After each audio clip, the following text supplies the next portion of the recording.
Welcome to episode 291 of Destination Linux, a video podcast show from the TuxDigital Network. And if you're new to the show, Destination Linux is a discussion podcast perfect for all experience levels. Whether you're brand new to open source or a guru of sudo, this is the podcast for you. My name is Michael. I'm Jill. And I'm Ryan. And on this week's episode of Destination Linux, we're going to be talking with Jax from System76. Jax is going to give us the rundown of what's happening with System76, and we're going to try to get him to answer some questions that he might not want to answer. We're going to try to get some special news, secretive stuff coming out with it. We're going to pull it out of him. We're putting a heat lamp on him. It's going to be rough. Yes. Oh. Plus, we have our tips, tricks, and software picks. All this and so much more coming up right now on Destination Linux.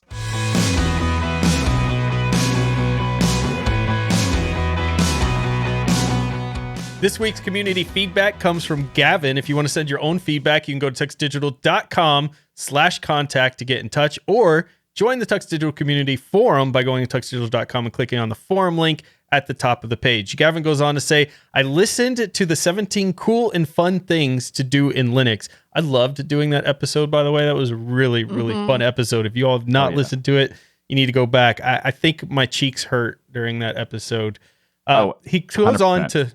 He goes on to say, and had some comments for Calsay. It's not really useless. I use it for setup scripts as an eye-catching way to show warnings and other things, and not just by itself. Don't forget the popular Rainbowifier and LOLcat. For LS, I set a permanent alias in my bash RC to change just SL to SL-TAC-X to allow Control+C to exit if I get annoyed. I do this a lot just for gags, but piping C-matrix to LOLcat is nice. That cracked me up. I didn't think about that combination. And if you want a file full of matrix junk, which I don't know why you would, but in case you do, you could just do C-matrix and then the right angle bracket at cmatrix.txt. For Aniko, the cat chasing the mouse one we talked about, there is some nice history with it. If you go to the site on the 30-year-old man page, you can download a compressed folder of it and see that BSD Devil, or whatever is actually in the folder, but was never implemented. So the BSD Devil is there in the folder, never got implemented. You can also change the color of Aniko. I have Plasma Auto Start Aniko to orange and black. It's pretty cool. Look, at the end of the day, this is what I love about the Linux community. We do this really fun episode where we talk about some things that we think are silly and kind of goofy. But there are always people who take these silly things and hack around with them and find some way to make them fun and interesting, and take things that aren't even meant to go together and make them go together. And to me, that's what software freedom is all about, doing that. So I love this email for that reason, because a lot of these things I would never think, well, let me combine these two things together and see what happens. But if you're dealing with the Linux community, you just imagine whatever you put out there in the open source may become some Frankenstein thing that gets merged into other things just because people want to and make it cool. And I think there is use to having a cow come on your screen when you're dealing in a very tough environment. Maybe you've got a lot of stress going on with your team and you send them a cute little message with a cow popping up on the screen. Could be just the thing to make the day a little bit better. So I see there is some point to that stuff. It could be fun. Absolutely, Ryan. And I love the cow and dragon. That's another one of my favorite options in Calsay. Yeah. And yes, it's so awesome. Gavin, thank you for sending us this email. You know, I too enjoy the lolcat beautiful rainbow gradient colors in the terminal. It's just beautiful. And I've also actually I've done that myself. I've piped a C-matrix to lolcat before. So nice. I never thought of really that. fun thing to I'm do. going to have to do that to see what it looks like. Yeah, so it's absolutely beautiful. But that's such the beauty of Linux is that you can pipe one program to another program to another program and basically, honestly, create your own program. Well, there's a million ways to solve a problem that's out there as well. And we get this a lot in feedback. People will tweet us and be like, you guys talked about this. Why didn't you talk about that? A lot of times, by the way, when you say, why didn't you talk about that? It's because none of us have ever heard of that. thing. And there's 800 other things that do that same thing that you're talking about too. There's like a million things. And I love that stuff because it gets us to know there are other options depending on what you're specifically trying to accomplish. But it's what makes Linux beautiful. Exactly. Yes. And also, in fact, last week we talked about more as the tip of the week, and we got a response in the Discord server about the program Less, which is like less is more. And it does stuff that more does, but also has extra features that more doesn't have. And then another follow-up was a comment about another one called Most, and I had never heard of Most. Like I heard of Less. Everybody knows more or less. Yeah, it's more or less. But most, that's the problem. So it's cool that these things exist and they're letting us know about those things. And this, like what you were talking about, Ryan, like that community helping us, expand our knowledge as well is awesome. Like that's just a wonderful part about being in this TuxDigital community. Our community, more or less, is awesome. More or less, and most. And most awesome. Our community is the most awesome. Most awesome. It's also awesome. DigitalOcean. DigitalOcean is a sponsor of Destination Linux, and they make this show possible by sponsoring it. And you can show them that you support our show by signing up by going to do.co/tux2022. And why would you want to sign up to DigitalOcean? Well, first, it's amazing because, cloud computing can be, let's say, complex, but standing up reliable, affordable cloud infrastructure really doesn't have to be. Thanks to DigitalOcean, you can get set up and running on their awesome cloud platform quickly and easily. At DigitalOcean, you get to enjoy a comprehensive portfolio of compute, storage, database, and networking products that put your cloud infrastructure in capable hands so you and your teams can get back to doing what matters most. Building world-changing apps that grow your business. And DigitalOcean offers predictable pricing, robust product documentation, and services that developers love. For example, I am not much of a developer, but I dabble a little bit, and I love the DigitalOcean marketplace because it makes it possible for me to find all sorts of different software that you can easily set up with droplets in just a few clicks. It is awesome.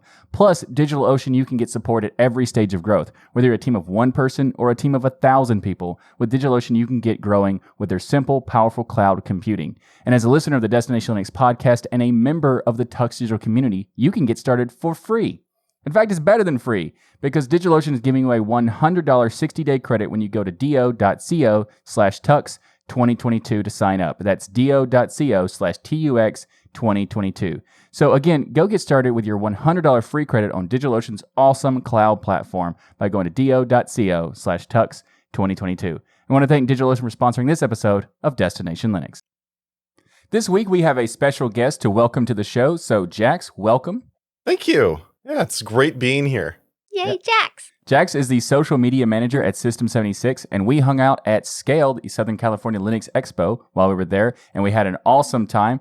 Actually, Jax and I and a few other people went to the beach, and that was fun as well. And it was my first time ever at a comfortable beach. So I get it now. Yes. I get it. But anyway, so a lot have been happening at System76 that we want to talk about. But since it's your first time on the show, we ask all our first-time guests to tell us about their Linux journey. So tell us how you first got started in Linux. Yeah, my first sort of step into Linux was I was taking an intro to CS class, and I was like, Linux, this sounds really cool. I had done some work prior with other major operating system on like sysadmin level, but I hadn't really delved into Linux. So my first install on a old ThinkPad was Void Linux, and it was a great intro to the Linux space. What was it about Void at that time when you first jumped into Linux? This is your first time seeing it. You decide, hey, I'm going to go take this step to install it, which isn't always the easiest thing. But what made you keep going back to it after that? What was it about Linux? For Linux, it was just sort of the versatility and customization of Linux. And I had a pretty good friend group at the time that was also into Linux. And I stuck with Void for a while, mostly because it was I'm one of those people that I really want to go deep into something. And at the time, there was a Void installer that had no GUI. And so I, on that laptop, was forcing myself to learn how to navigate using using terminal, how to install and uninstall stuff, what sort of CLI apps are out there, how does a GUI work, how can I install a GUI, all those really important things. So it forced me to really understand the mechanics of it. And after a while, I did start switching over to CentOS and PopOS. CentOS for my like server applications, and PopOS for my everyday computers. So.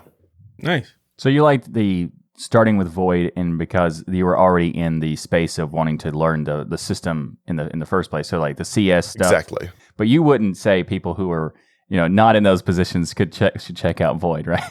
I mean, Void has gotten a lot more user friendly for sure. It's just it's not based on any other distro, and there's no distro based off of it. So when you learn the sort of the way the operating system works, yes, some of it is of course transferable to other operating systems like Ubuntu or Fedora, but some of those like specific package manager or how it does systemd is really specific to Void that doesn't necessarily transfer somewhere else. I always recommend people start off with Pop! OS. I'm not biased at all, but I think, Pop! OS and Ubuntu, there's so much forums out there and so much community support that it's really the great place to start. Nice. So, Jax, you are the social media manager at System76. What's the day in the life of a social media manager like? Yeah, so I basically my job is to help keep a pulse on the community. I monitor different chats, whether that's Mattermost, our Discord, Twitter, Facebook, Reddit, Instagram, Mastodon, all that stuff, and I take some of that information and I bring it to QA. Like if there's a problem with a kernel, I'll be like, hey, a bunch of people are reporting this. This is what's going on. QA will do something with it. Or if you're reaching out for us for sales questions, I can point you to the right salespeople. So it's a lot of just seeing what the community's doing, finding the cool people within the community and working with them, just help build the community. And of course, working on all the other stuff that social media people do, keeping on top of posts and all that other. So, and I hear also you have a nice beer garden that you can enjoy and relax in. Yes. The people at the factory have a beautiful beer garden that is stocked with a plethora of drinks, like San Pellegrinos and that sort of stuff. And it's gorgeous. I love it. Aww. What a tough work life at System76. Yeah. Oh, yeah. So, Jax, I am actually the social media manager here for TuxDigital as well. Woo-hoo! Yeah. Twinsies. Yes. Yeah, but I don't have a beer garden to go to. Oh, great. Now you gave Jill an idea of what... Oh, gosh. Here we go. Jill, we have a virtual beer garden. You just have to... Yes, we do. Yeah, yes, we do. You just pretend. I am a full remote employee, so I only get to really enjoy the beer garden maybe 4 times a year, 5 times a year. Oh, okay. But it is a really fantastic beer garden, and I think you should definitely build one. I heard there's a bit of construction at your house, so maybe you could just wrap that in with the rest of the expenses. So this is true. In fact, I you know what? That's very smart. Maybe I can have Michael and Ryan help me with that a bit. Wait, now we have to build stuff? Hey, I got you. I'm known as a master builder for sure. So like a Lego one. Yeah, he's a master builder with Legos. Yeah. I am truly actually building a new computer studio in the backyard where I'm going to put my computer hardware museum. So I should make a little space for a beer garden or mixed drink garden because I like the Midori sours and when the we sell margaritas a little to your better. Museum. I think we need a tour when it's finished. Yeah. Next scale, right? Yes. So I was touring through System76's site and I came across a brand manual. Now I was surprised I was able to just click this and open it because I know another company, Apple, created like a brand manual and sold it for $499 or something. But yours was free, which was really nice. I appreciate that. But the brand manual was really awesome. I suggest if you're a fan of System76 to check it out. It's got a lot of origin story and other things in there. One of the things that stuck out is the first page or two says, by nerds for nerds. I love this motto, but I have a very important question on this regarding nerd culture, because who knows nerd culture better than System76 if you're sticking a giant banner like that on your brand manual? Why do I have a feeling this is coming towards me some reason? I don't know why you have that feeling, but it just so happens that Michael here has never watched Lord of the Rings. Now, before I go any further than that, as that's a shame enough, he has had plenty of time to, because he has instead watched movies like Shazam or other things in place of Lord of the Rings. So Do you agree with me as an expert in nerd culture that Michael's basically a jock and does not deserve to have a nerd card? Agree or disagree? I don't know about the jock part. But he does drink enough water to definitely be a jock. True. But yeah. I think there's many different types of nerds and geeks out there. Whether that's your Forgotten Realms nerd reading all of J.R. Salvatore's books, or you're a Hitchhiker's Guide nerd. There's so many different types out there, and that's kind of the beauty of the nerd community. We're all supportive of each other's extreme interests. But not watching the Lord of the Rings movies, that's just something I'm gonna have to sit you down and make you do at some point, I guess. We'll force his eyes open. We'll tape yeah, exactly. And you have to watch the extended editions. Yeah. No breaks between them. We'll just have a basically constant coffee. Isn't it like a 12-hour session? Sure. Yeah. If that helps you get through it, absolutely. Only 12 hours. Yeah. Yeah. Only 12 hours. Only 12 hours. Set that stopwatch timer. Oh my goodness. So just to be really, really clear about this, I haven't seen that movie. That's true.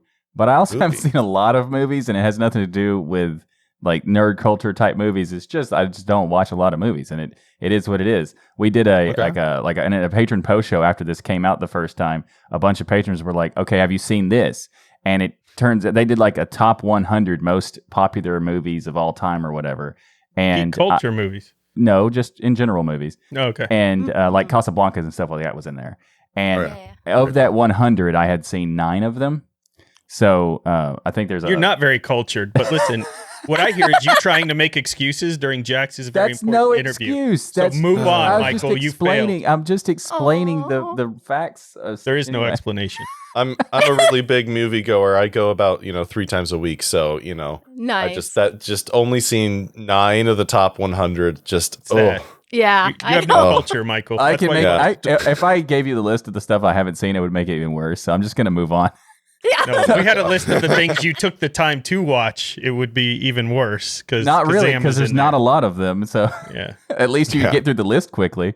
But hey, Michael doesn't have the one ring to rule them all yet. So no, he's got a stool instead. What a waste of money. That's not a waste of money. It was a great deal. I got it for $9. Anyway, so let's move on to the rest of the show. So. Part of System76's mission is the freedom to truly own a computer that you purchased and upgrade it and repair it yourself. And this is very important to me and all of us on the show. And more these days, we're seeing the growth of an awful trend of like soldering components like RAM and storage. And Apple decided that chargers are bad to include in packaging for some reason, but also upgrading is worse to include. So that's this trend is becoming like a sad thing that other manufacturers are following. So my question is, what do you think we need to do to get the general public to care about repairability and upgradability again? And of course, it's a simple question, so no pressure there. But no. I'll just the sweat is just because it's really hot in here and I don't have the AC going. No, to get people really interested into the repairability and sort of the right to repair movement, I think it's not too dissimilar from how we were able to accomplish it with cars and automotives. Basically hitting people where they really care. We're a capitalist society. If you hit people in their wallets, they're going to start noticing and caring. And I think that's the way that we should be going about it. And of course, showing people e-waste. I'm always talking about that Great Pacific Garbage Patch, or just, talking to people. What happens to your device when you throw it away or when you're done with it? Where does it go? What happens to it? And sort of walking people through it the same way. Because, it's a ticking time bomb. It's going to catch up to us eventually in one way or another, whether that's the lead from old displays leaching out into the groundwater, or just, different chemicals and PCB interfering with other, natural wildlife. So I think it's just going to be showing people the environmental cost and how much it's going to take to fix it, to really show that, right to repair is no different from recycling.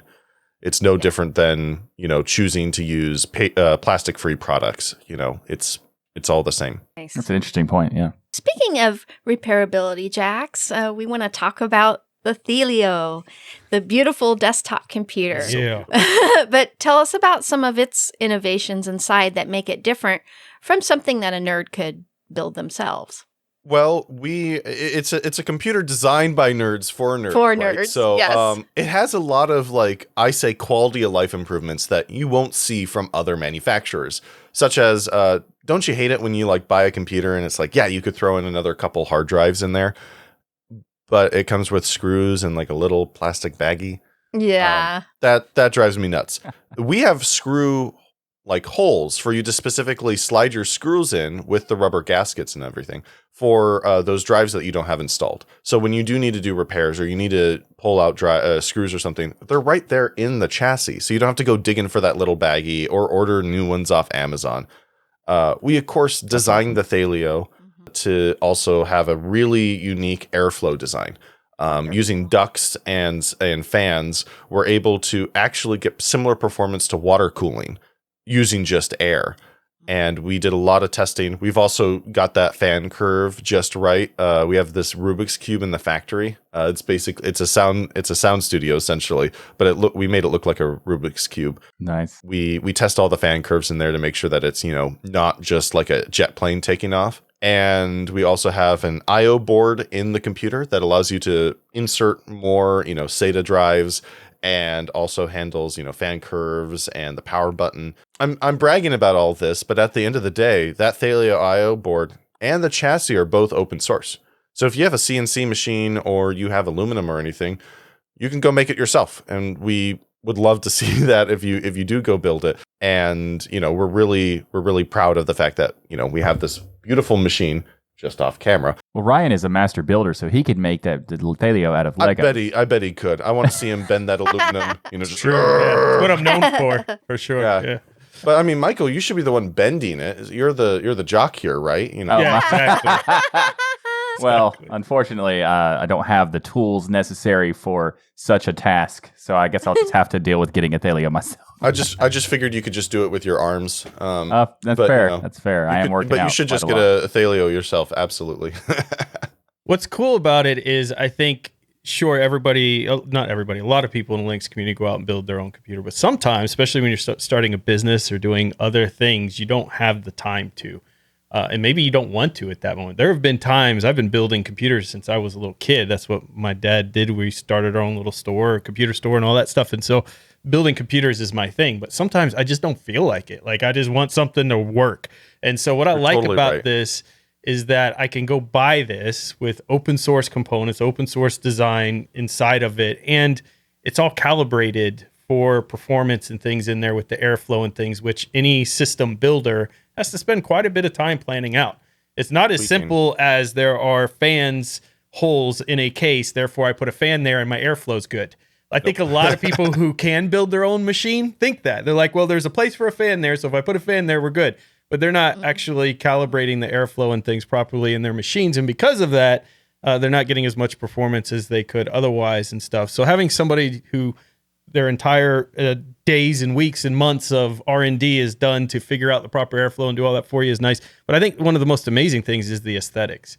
Okay. I think from an aesthetic standpoint, when you look at all these other PC manufacturers out there, it's one place where PC really sucks.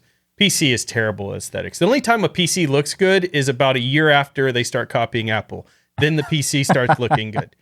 And when you look at what you all did, you went a completely unique direction with the wood factoring into the case design there. So nothing else looks like it. You didn't go copy Apple. You didn't go copy Cyber PC or whatever new thing was out there. You did something completely unique. And that is one of my favorite things about the product that you guys did is you took risks and went a different direction than the rest of the PC manufacturers were going. So it stands out. Yeah, that wood grain finish, that curves and just the general design is, I completely agree. It's not orthodox. It's not how other people approached it. Yeah. I also like the idea of putting the effort into making the exhaust, fan port sections to be like a solar system or something, not just the basics of a fan port. It actually has a design in itself, which is really cool. Do you know what the design is of? I know one of them. There's two. I think there's one on the bottom and one on the back. I don't know which is which. I think the one on the back is the epoch time. You And got the it. one on the Yeah. bottom one is the launching time of System76 as a company. I don't know the second one, but I do know that first one. You got that one definitely right. Nice. Nice. Good job, Michael. Yes. Look at you. I'm proud. Research. So- Ryan, I think you totally hit the head on the nail there about, people wanting just something that works that they don't have to come and get. And you're totally right with the Thalio. That, and Yep. we also have full support. We have a beautiful support team that supports these computers. So if you have an issue, you're not SOL. You have a whole team of Linux nerds and Linux experts there to help you get everything set up and ready to go. Love that. It's so Yeah. rare that you see people take that time with products anymore to put those little hidden secrets and signatures and things. And that's when I talk about this on Hardware Addicts podcast a lot, about bringing in people into your company that are passionate about what they're doing. It's what we're missing from a lot of the big, especially PC manufacturers, where everything they want is cookie cutter. It's kind of like we see in television sometimes, where if you see one type of show take off and it's a hit, or one type of movie, then all the industries just movies. start cookie cuttering that thing. And we see that in the PC industry a lot, instead of thinking, hey, how did that person who first did this come up with this idea to do something? It's because they were passionate about it, they cared about it, and they wanted their fans to know how much they cared about what they were producing. You don't see that a lot. And I think when you have those little signatures and things hidden inside machines, it just shows the passion you all have for things. Speaking of which, Gardner J and I recently recorded a video. In fact, you were trying to help us do this video at scale, and you were so helpful because you were trying to get us a PC. You're trying to give me a laptop that we could bring. You were like, hey, and then you realize trying to get two YouTubers on the same schedule is nearly impossible. So we were never able to make that happen, but you were so willing to help. I appreciate that very much. But we recently did that video where we discussed why it's important to support computers that come with Linux by default, if you can. Of course, there are situations where you got to go maybe buy something used because of the budget and other things. But if you can, and you're looking for a computer, why it's so important, and what I ran into trying to find computers recently that don't come with Linux by default and all the issues that creates. So with that, let's talk about System76's lineup of laptops that are out now. Which one, and we always put Emma on the spot with this because I can't pick. Which one is your favorite? The one that people need to really take a hard look at. Okay, so I don't want to just sound like Emma, but that's a really hard question. They're all fantastic laptops. I've got my hands on all of them, and I love them so dearly. The two that I've actually had the most time with is the Oryx Pro and the Lemur Pro, and they're both amazing machines, but they fill just completely different parts of my heart. I love that Lemur Pro because of that all-day battery life. I love the fact that I can take it somewhere and I don't have to worry about it. And plus with that USB-C charging, I can use my phone charger or my iPad charger to charge the laptop. Like one charger to rule them all. By the way, Michael, that's a Lord of the Rings reference. Oh, got it. Nice. Nice, Jax. I appreciate you clarifying too. Thanks. Yeah, well, I just didn't want you left in the dark there, Didn't want a Nazgul to get you, but I don't know that one. Well, you'll learn eventually. I know that one. Yeah. All day battery life. I love my Lemur because I'll use it for my long D&D sessions and not having to worry about that battery life draining or being out. I easily get 10 hours from it. And I'll be able to remote connect to my Thalio or any other desktop if I need more, heavy lifting stuff for video editing or Steam Play for games. And then the Oryx Pro is just a beast. It's amazing, and I love just how performant it is as a discrete graphics card. So while it doesn't have the world's most amazing battery life like our Lemur, it makes up for that with how it can punch well above its weight class. Nice. There's also another laptop that System76 is involved in that was really interesting and kind of a surprise to basically everyone, and that's the HP Dev 1. And this is such a unique and cool partnership between System76 and HP. What's been the reception of this laptop so far, and are there any additional collaborations coming with HP and System76? Yeah, the reception of the HP Dev 1 has been amazing. Every day I'm seeing tweets about how, it's exactly what they wanted from a Linux laptop, or it's exactly what they love. It's a solid chassis. It's a solid computer. It has a gorgeous screen, and it has some great specs. And HP really came into this with an open mind and really knew what they were doing, and really listened to us in the collaboration. And we listened to them, of course. And it's an amazing collaboration. And I'm really excited to see where that goes. I think that was a way of saying, yes, there's something coming potentially in the future. I didn't say that. If you would like to read into it that way, I did. I'm reading into it that way. Yeah. I was very excited about this partnership, honestly, because I talked to you about this at Scale, that I did a video that talked about, you were talking about e-waste and things like that earlier. But I did a video actually studying all of these manufacturers and talking about things like e-waste, the amount of people using slave labor in their supply chains, the abuse of labor in their supply chains and all that. There is one company that's rated the highest out of all of those, and it's actually HP. And it shocks me that HP doesn't advertise it more, because when you think about those things, I think if I went and did an interview and said, who is the most socially responsible company for that type of stuff, people are probably going to say Apple. I really think they would say Apple, because Apple's done such a great job marketing themselves as that company, whereas HP actually is that company, but doesn't market it at all. So maybe you could slip that in there to them and start marketing that, because it's genius that they do it. I love that they have such a clean supply chain we don't talk about. So I was very excited about it from that aspect. And let me tell you something, getting my hands on the HP Dev 1, which is based on, as I understand, or at least similar to the EliteBook Dragonfly chassis, which if you go back into my videos well before you all decided to do this partnership, that's one of my favorite laptops of all time. The feel of that laptop is so premium and so good. And holding the Dev 1, it felt like home. But you didn't send me one, so whatever. Move on to the next question. Oh, ooh. Savage. Savage. I'm teasing. I definitely want to get my hands on one of those. Those are awesome. They're a great machine. I love them, and excited to see where it goes. So, Jax, when we were at Scale, we mentioned the want for something more than 1920 by 1080 resolution on the laptops. Are there some things coming in the System76 lineup that you can tell us about? You guys keep trying to get me in trouble here. Yes. Is there anything coming from in HP in the future, or is there a laptop? There's nothing I can actually prepare or talk about today about that.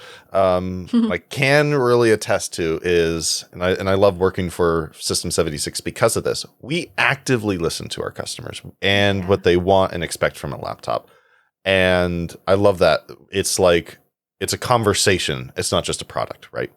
Mm-hmm. And 1080p is kind of the sweet spot for a lot of reasons for us presently. Scaling on GNOME is just not at a point where we really like it for that 1080p. I don't know if you've used it before, but on some models there's like some screen tearing or glitchiness that happens when you're at some of those in between scales.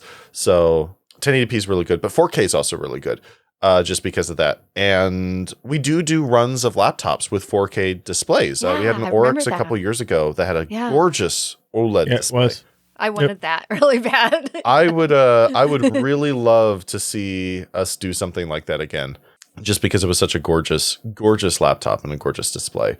We're excited to see it come back. I see people in the chat talking about 1440p and other things. I think the scaling makes sense, what you're talking about there.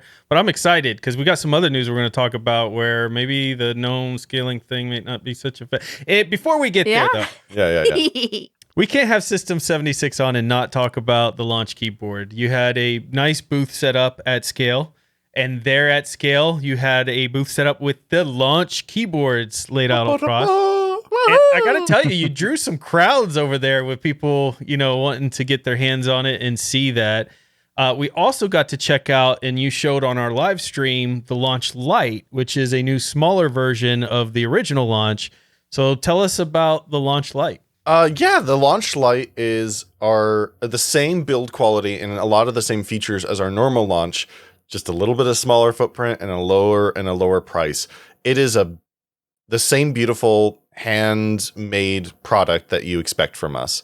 It's CNC'd out of a giant piece of aluminum. It still has function abilities through QMK through our configurator, that it has the fully customizable firmware, so you can switch all the keys around. You can pull out the keycaps. It's a great keyboard, just at a slightly smaller footprint. I wish I had my mini or launch light here with me today. I don't know why I keep calling it a mini. It's a beautiful, beautiful product. Michael, I really liked the light version even more than the original. And keep in mind when I say that, keyboards are such a personal thing. Yes. That somebody not liking one or not feeling like it fits their hands or whatever is like, there is no such thing. First of all, I have like 18 keyboards here, which just shows you my obsession with different keyboards.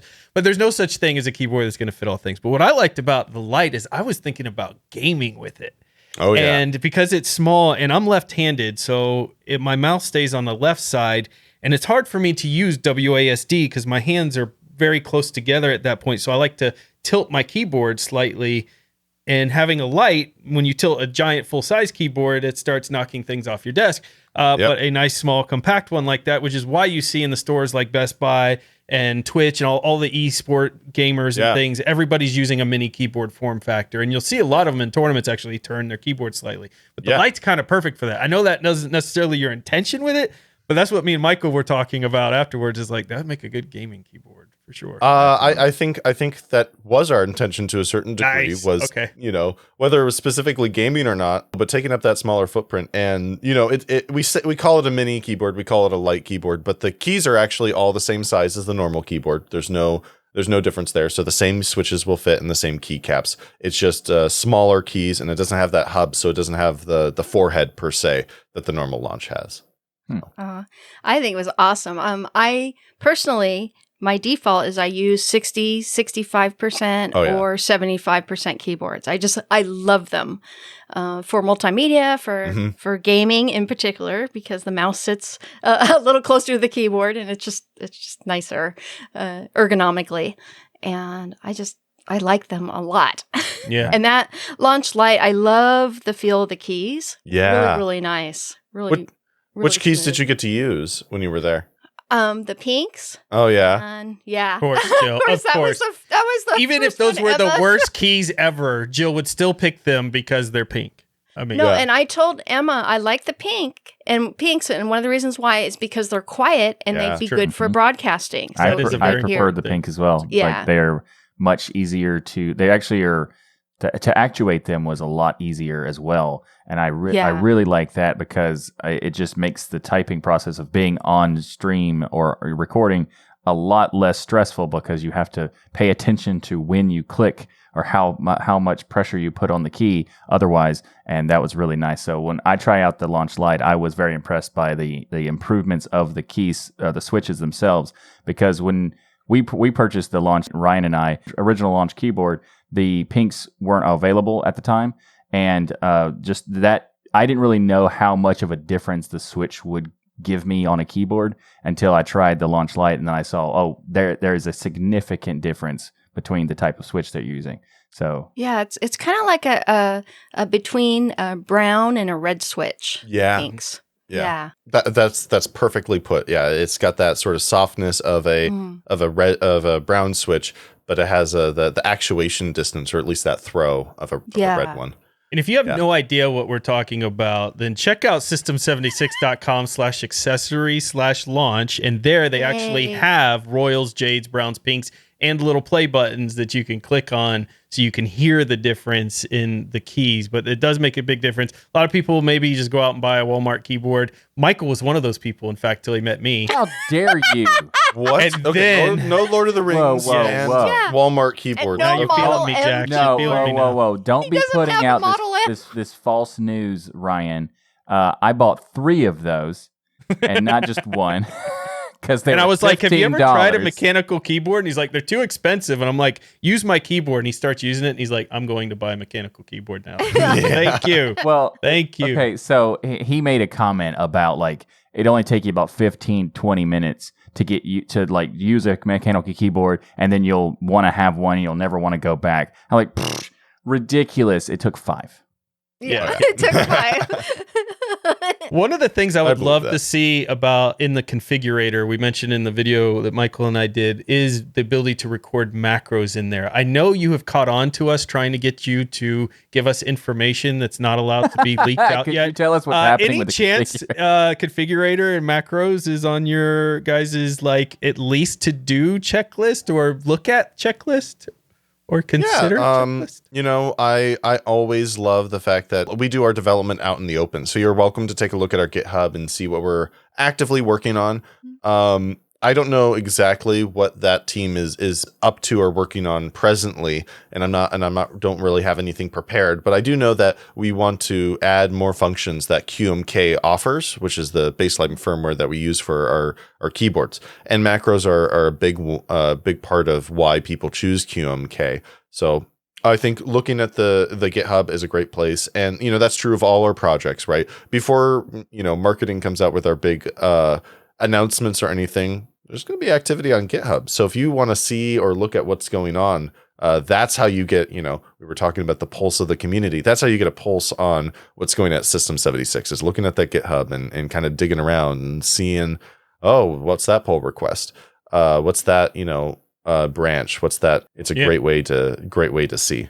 Now, if we wanted to move something like that up on the list, if we said Jill asked for it, does that give it like a 20% higher chance of getting looked at? 33% more likely. 33% more. I mean, if Jill asked for it, I mean, you It's know, immediate. how It's does immediate. next Friday sound, right? Well played. Well played. That team is swamped, and I also know that we have a beautiful UX team that is dedicated to making sure that our software is easy to use. And I know that whatever features we're going to add, they are going to be making sure that it's accessible and making sure that it is polished and up to a beautiful standard. So I don't know what the software is gonna look like, but I know whatever it is, it's gonna be absolutely gorgeous. Well played. Nice. So speaking of being able to look and see what is happening around System76 and Pop! OS and the effort there, let's talk about Pop! OS and that there is a rumor. This is very hush-hush right now. So it's just a rumor. No one has any confirmation except for a lot. That System76 is currently working on creating their own desktop environment. So, let's talk about that a little bit more. And we were curious, how soon would we be able to get our hands on this cosmic desktop environment that no one has heard about? That's just breaking news right now. Oh yeah, absolutely breaking news. It would be crazy if our CEO had tweeted about it multiple times over this last week. That'd be absolutely crazy, right? No, cosmic desktop environment, Cosmic DE, is a continuation of the same philosophy that we've sort of developed around the Cosmic Shell. That's the launcher, the app drawers, and all that. It's a continuation of that. Michael, it's going to be ready when it's ready. We don't release big products, right? So, understandably, you can expect to hear about it in the near future. I can't give you a solid date, but I know that it's going to be, happening. It's going to be fully rewritten in Rust. And That's cool. it's gonna be really awesome. It's gonna allow us to actually integrate more what our customers are looking for, because we're not gonna have to rely on extensions to integrate with GNOME. It's just gonna be the whole desktop environment, and it's also gonna make it way more accessible for other projects to use Cosmic. So if you're another distro and you want to use Cosmic, you totally can. We're wanting to make this as open and as great as possible. And again, if you want to go look at what we're actively working on, it's on our GitHub. You can try it and compiling all that stuff. It's an early alpha at this point. And again, I hope that, we'll be able to get you an announcement soon of what that desktop is going to look like. But at this point, we're excited not much about I can it. say. I'm excited about it too. It's going to be a really fantastic next step for Pop.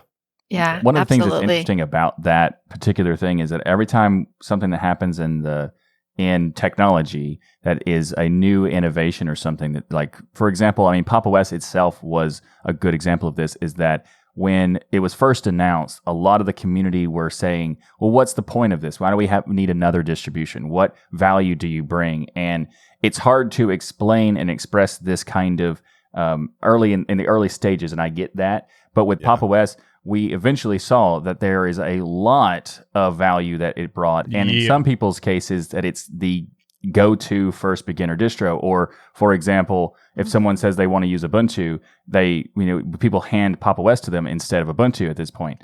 And there's a lot of different variations like that. So they established hardware enablement being a big part of that. Hardware enablement. Until you might wait 6 months before you get that hardware enabled. Pop! OS is on it, and that to me was a game changer. New Linux kernel, a newer Linux kernel. We build those ISOs for our website, I think every week or two.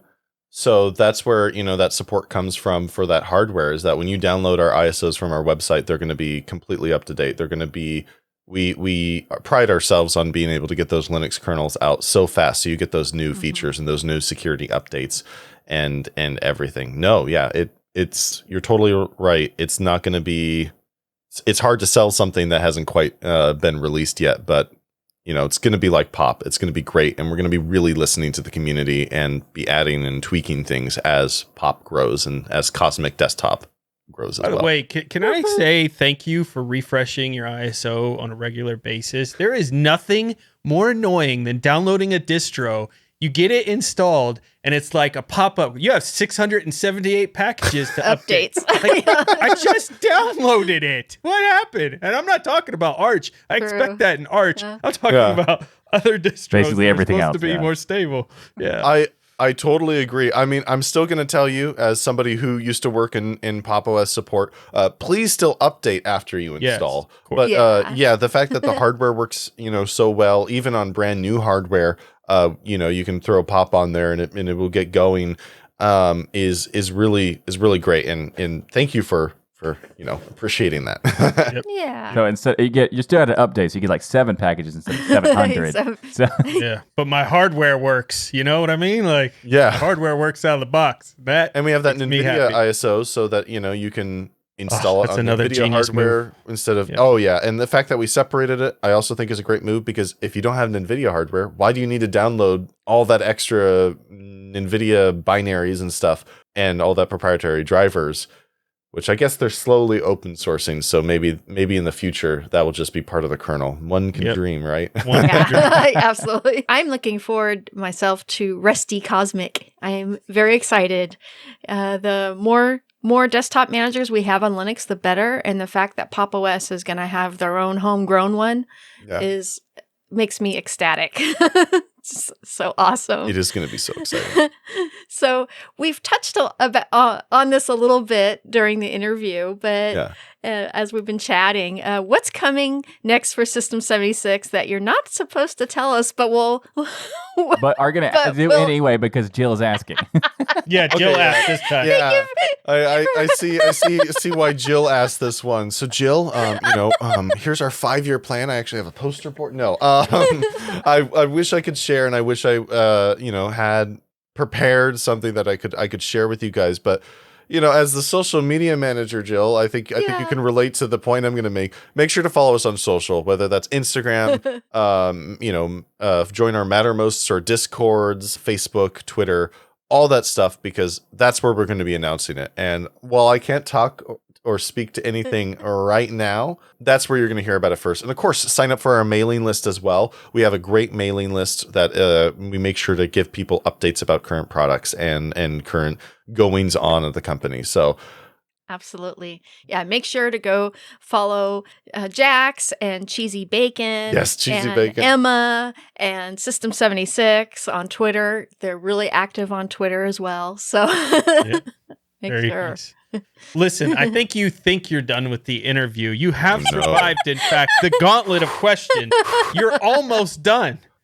But we've got a few incredibly important questions left. And the Destination Linux lightning round we have introduced, you get to be a part of the lightning round. So how the lightning round is going to work is we're going to ask a question. You're going to say the first thing, or as quickly as you can, that pops in your mind as an answer, and we're going to learn all kinds of cool things about you. We're going to ask these questions in a lightning manner, and Jill gets to go first. So, Jill, are you ready to bring the lightning? Yes. All right, let's do it.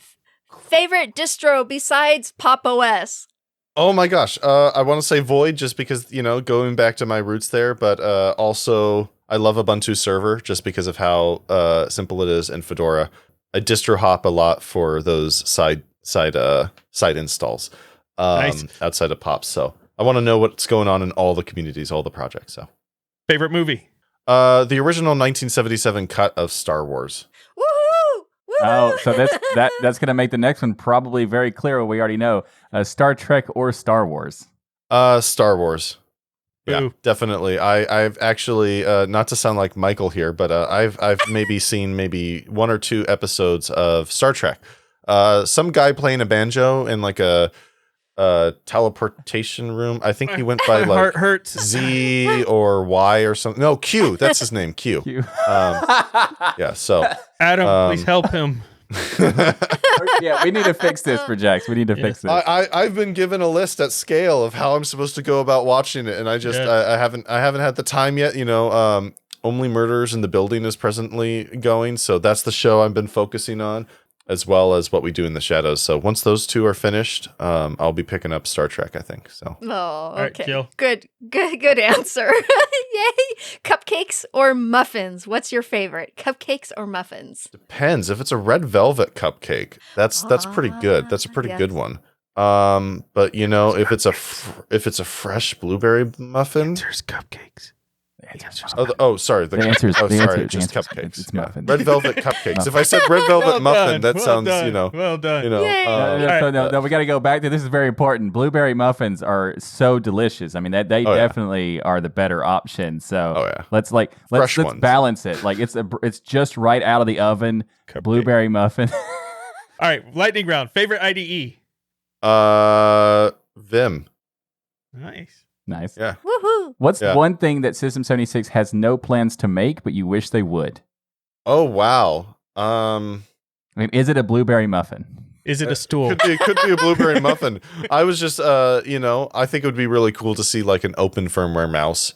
I know that's not on the table right now, but I would love to see something like that. And actually, there's a really cool DIY project I was just reading about where it is a thing, and it actually has a faster polling rate than most other gaming mice, and it has better wireless connectivity. So I might be getting one of those, but I would love to see. I would love to see a gaming mouse to go along, or just a general productivity mouse, or even better, the most highest and most superior form of pointer input, trackball. So trackballs are nice. Yes. So well, listen, Jax, you have absolutely survived the gauntlet. You survived the lightning round. You are done. You've made it. Thank you so much, honestly, for coming on the show and doing this interview. We had such an amazing time with you all at scale at System76. It was amazing. We want to do so many more things with you guys in the future. Thank you for bringing your nerd culture to building nerdy things that we all get to nerd out about. We absolutely loved it. So thanks for coming on the show. We also hope to see you at the next scale in March, because that'll be awesome. Yeah, March 9th through 12th. Oh my gosh, I'm so excited, and I hope I can be there. And I really appreciate getting to be on the show, but more importantly, getting to know you guys. You guys are, so big in the Linux community, and getting the pleasure to meet and get friendly and become friends with all you guys has been such an honor, and I really appreciate just you guys taking your time here. Yeah. Absolutely. Oh yeah. You're our new best friend, Jax. Thank you, Jill. Oh. Well, I'm gonna get going, and I'm gonna now transition from interviewer to watcher on the show. So you guys have a great rest of your day, and I'm excited to see what you guys do next week. Thanks, Jax. Jax love. Send Jax love. Thank you. See, he did a heart back. Ryan and Michael don't give me a heart back. Ryan, how could you not do? See, I do it. Wait, how you do it? How do you do it? There we go. Is that how you do it? I think that's how you do it. All right, cool. No. Take care, everyone. Bye. Thanks for being on the show. That's awesome. Yay! That was so much fun. I like how Jill guilt tripped us about the heart thing. Yeah. Come on, Jill. Something's going on with Jill. Right, listen, we got to talk about the Jill thing. Yeah, she brought back the cupcake versus muffins thing. Yeah. She's getting on us about the heart symbol. Jill's getting ornery, Michael. She's getting real ornery.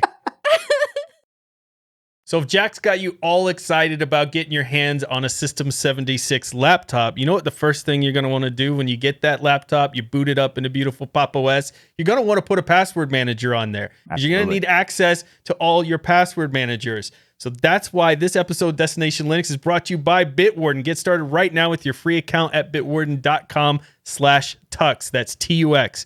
A password manager is software allows you to have peace of mind knowing your online accounts are secure. Bitwarden provides you the tools to store all your passwords in a secured vault, auto-generate new passwords for you on all the sites that you're a part of, and now it auto-generates your usernames as well. Because if a hacker has your username, they've got 50% of your login credentials. But now you can have random usernames as well that you can use and keep track of all of that in Bitwarden. Plus, you can access your data across all your devices, web browsers, mobile apps, desktop applications, even the command line. Bitwarden seals and encrypts your private data with end-to-end encryption before it ever leaves your device, so you know you're the only person with access to your data. Go to bitwarden.com/tux. That's /TUX. Let them know that we sent you there. And I mentioned you can get started for completely free. You don't even have to put in credit card numbers or anything. I mean, free, as in you just go sign up and they're going to take care of you. But you're going to love it so much, you're going to want to get their $10 premium account. That's $10 per year, by the way. $10 per year. To support this amazing project. 1 gigabyte encrypted file storage comes with that. 2-step login with YubiKey, U2F Duo, Vault Health Reports, Bitwarden Authenticator, TOTP, and priority customer support. Go to bitwarden.com/TUX/tux to get started. Thanks again to Bitwarden for sponsoring Destination Linux. Okay, the game we're going to talk about this week is a recommendation which comes from one of our awesome viewers, Shatterroyd. The game is called Generation Zero, and it's set in 1989 in a post-apocalyptic alternate reality Sweden, which has become overrun by nasty killer robots.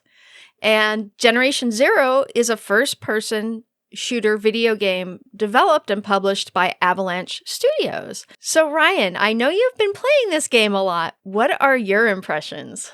This game is awesome. If you are into that survival element, now I ended up working really late at work and it was like 2:00 in the morning. And you know, when you just finish work, your brain isn't ready to shut off and go to bed because you're still kind of hyped up. So I went and Shatterroyd was telling me about Generation Zero. I went and downloaded it, started playing it, and it started freaking me out. The environment and stuff was, because it was late at night, I had my headphones in, it was all dark. And these robots are just, the sounds they make is kind of like this almost predator-like ticking noise or this unique noise. And then you're in this open, beautiful AAA graphics environment. And so you're walking through the woods and things and the different environments, like if you're stepping on sticks or grass or different types of, materials, the sounds change with that. And then all of a sudden something will get one of these robots that are hunting you because they're hunting you everywhere and you're just scavenging for stuff to survive. You're scavenging for healing kits, you're scavenging for weapons, but of course what they give you is very limited. And so you're not going to have tons of ammunition. You're not going Rambo style there off these robots. You've got limited resources. There's limited things you can find. You're trying to save people throughout. So you'll find random people. It's just a really well done game. The environment, the music, the graphics, everything I think is first class with here. Definitely something I recommend picking up. But the cool thing is you can play as co-op as well. So you can have your friends there with you that you can play and going through and try to survive from these robots. And the initial robots you run across, you can kill them pretty easy, but there's different levels to these robots that start to get more and more intense. It's a very cool game. Wow, Ryan. And I just downloaded it and I've just started playing it. It reminds me of the Terminator movie series, honestly. A little bit. Yep. Yeah. To me, it kind of felt like a combination of the Terminator, Predator, and Valve's Left 4 Dead. Oh, yeah. It definitely has, a lot of influence from Left 4 Dead. So right. And the robots are creepy. They look more like an advanced, creepier version of the Boston Dynamics robots of today. So a little more realistic in that. Like, hey, what if that thing starts getting, the Michael AI starts getting too awake, Why does the Michael AI have to be involved in these killer robots? Like, why? It's the most advanced AI ever created. It's your entire brain in Python. But you're also saying on my GitHub. But you're also saying it's creepy and violent. Is what you're saying? I'm just saying that, like, if somebody was to tweak that code because I released it out into the world open source, someone was able to. They could use your brain. I think it's evil. The basis. So Michael AI is the basis. Okay. Yes. I got you. Yeah.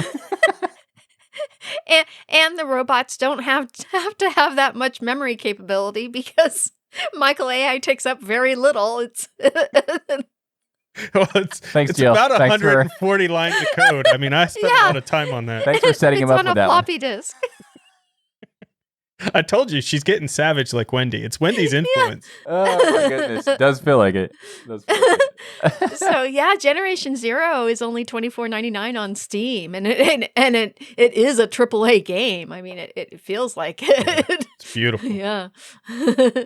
So definitely go check that out. And I would love to get a gaming session like we did with the Turtles and do that with you and Michael. And maybe we get Shadowroy in as well, since he recommended the game, and do a session together with everybody. That'd be awesome. Yeah.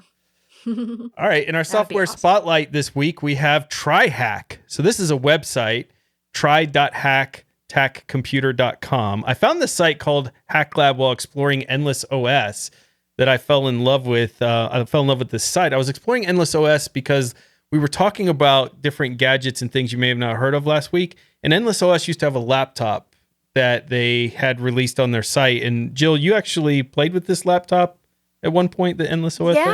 Yeah, it was at the Southern California Linux Expo many years ago. So, and Endless OS, they're usually there every year. I was really, impressed by it because it's really good for schools with kids that aren't connected to the internet, like in third world countries, because they have all the wiki and all the dictionary and everything already embedded in the OS, so you don't have to have the internet. Unfortunately, they don't have that device currently available for people, but that's what led me there, because someone had talked about it in a post and I was checking it out, and then I saw they still had this site up, and on this site there are all of these lessons, really well-designed lessons for kids or adults, frankly, that go through very complex concepts, but break them down very simply and gamify everything as well while they're doing it. One is processing is one of the sections. Processing is a language that connects programming to art, making it easy to anyone to understand. Check out the basics of JavaScript and other languages that they're using in there. They have Sidetrack, which is Join Riley as she presents one of her projects. Sidetrack isn't just a game. Playing will teach you programming basics, like how to arrange instructions, how to write basic code, and teach you to solve problems with planning. There's web tech in there if you've ever wanted to get into web design. There's engineering stuff in there.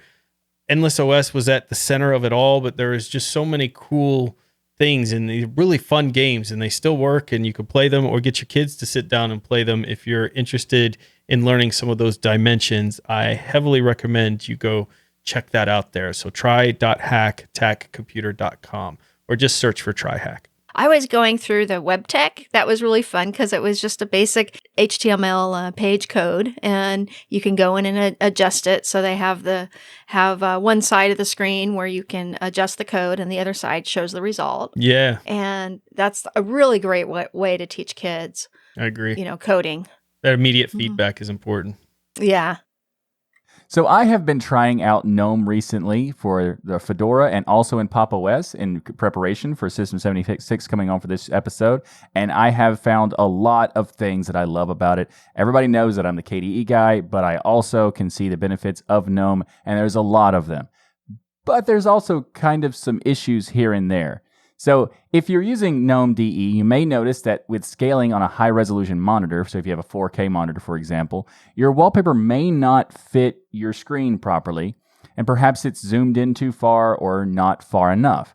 Now, most DEs, you would simply go into settings and choose scale to fit, zoom, etc., that kind of thing, to fix the background image. But in GNOME, it doesn't really work that way. It's not that easy to do. That would make sense. Right. With GNOME, you need to install another program called the GNOME Tweaks tool.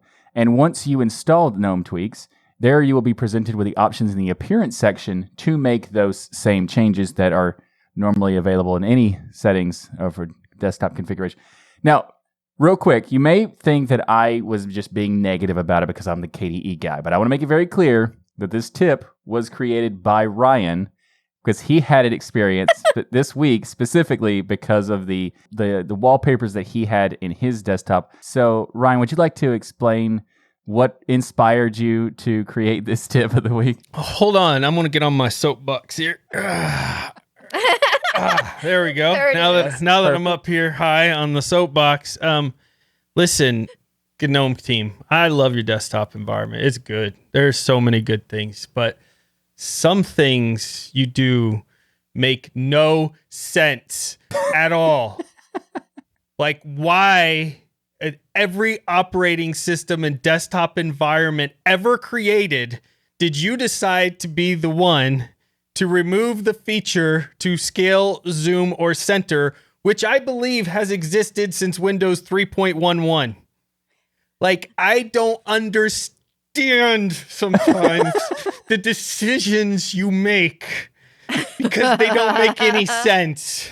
And then you look at the rest of GNOME and it's so beautiful. It's so well done. And then there's things like this. They're just so stupid. So yes, I was up there at night. I download a nice wallpaper on my GNOME desktop that I love using, and it just was scaling out. And I think it's because I have the 4K monitors and I had the 200%. No big deal. I right-click on the wallpaper. I'm looking at the settings, and I'm like, there's no scale, zoom, fit. There's nothing here.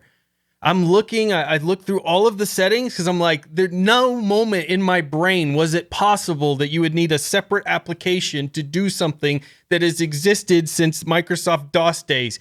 So I was like, this has got to be a mistake. They must have just put it in a dumb area. And I go online and now I'm searching like the most beginner noob of all computers how to zoom my wallpaper in an operating system. Because the last person that had to look this up was like, I don't know, in the 50s, 60s, something like that, when the last internet search for that came up.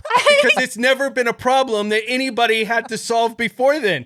But no, we had it in the 80s with Unix. I find out that 70s. in all of the genius of the GNOME team, which there's a lot, somebody decided that wasn't a feature that we needed anymore and decided to put it, and the only way to do it is in GNOME Tweaks. And this is the stuff that just drives me nuts. All right, let me get off the soapbox.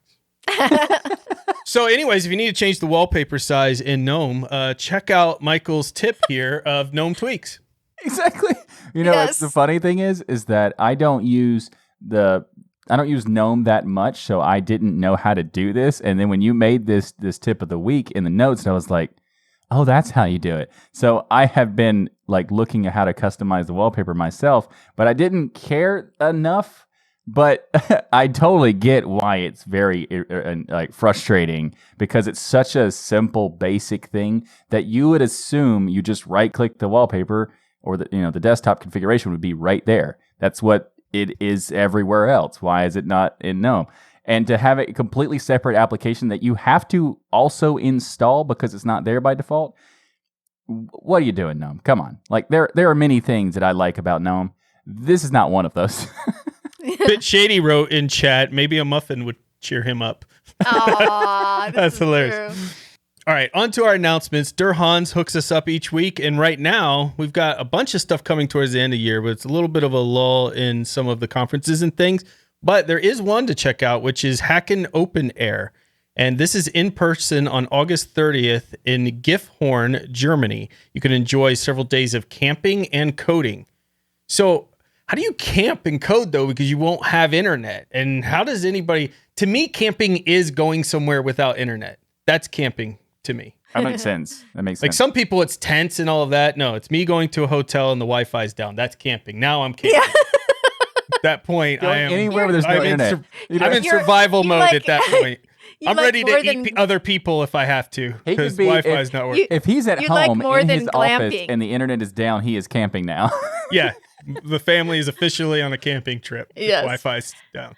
I like glamping. I do like to have the mobile home or the camper. Yeah, I would prefer glamping as well. I mean, I'm not interested in going out into the woods and then sleeping on the ground. I mean, I get there's some benefit to it.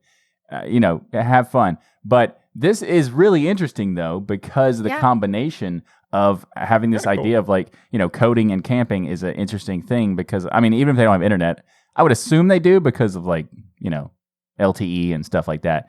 But if they don't, then maybe they have like a local LAN that does the connections and you're working together that way. I mean, it's an interesting idea for sure. Yeah, it is. And actually, this concept has been around for a lot of years in the Linux community. There have been other conferences where they actually do camp and do a convention. So do they pick places where like Uber Eats goes too? So you can have food delivered? Because I don't know. I mean, why would you go anywhere where you couldn't get Uber Eats? I mean, that'd be weird, Yeah. I mean, all right, good. But I do like the fact that they have this alliteration thing of going of camping and coding. And we should have an alliteration the next time we're at scale and parkour and podcasting. Yes, absolutely. We do the podcast while we're doing mad parkour. Exactly. Yeah, we've got to do those TikTok videos. That's just something we have to do. I know Ryan is looking forward to those. So much so. So much. Dance challenge.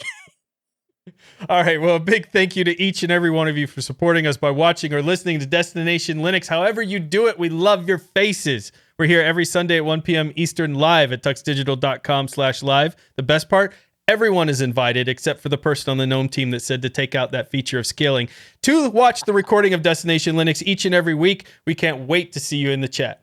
We also love our glorious patrons that we have in our virtual stadium, our 60,000 square foot virtual stadium, where they join us in the patron-only post show that happens every week after the show. And if you'd like to join that, you can go to tuxdigital.com/contribute and sign up to become a patron. You also get a lot of other perks like unedited versions of the show. If you weren't able to be here live, you can still get all of the great content or, great-ish content. It depends on your perspective.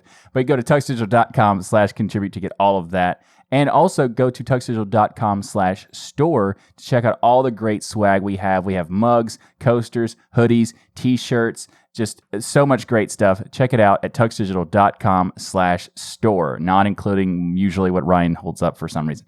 But Scale swag. Spinners.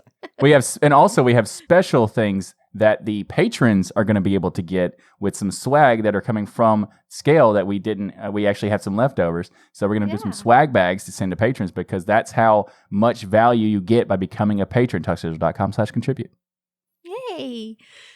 And make sure to check out all our wonderful shows here on Tux Digital. We have the Pseudo Show, the DOS Geek Channel, This Week in Linux, Linux Out Loud, Hardware Addicts, GameSphere, and our virtual Linux user group, Linux Saloon. So everyone head to tuxdigital.com and subscribe to all our wonderful shows. And don't forget to leave a rating on your favorite app. Hit that thumbs up so others can discover the power of open source and keep those penguins marching in the full Monty of Linux and open source awesome sauce. And if you have a podcast app that has a star rating system, like out of 5 stars, if you want to use anything less than 5 stars, don't bother. But if you want to do 5 stars, then fantastic. Go ahead and do that. Yes. We very much appreciate that. Also, everybody have a great week. And remember that the journey itself is just as important as the destination. Thanks, everybody. See you next week. Thank you, everyone. Love you all. Most of you. Most of you.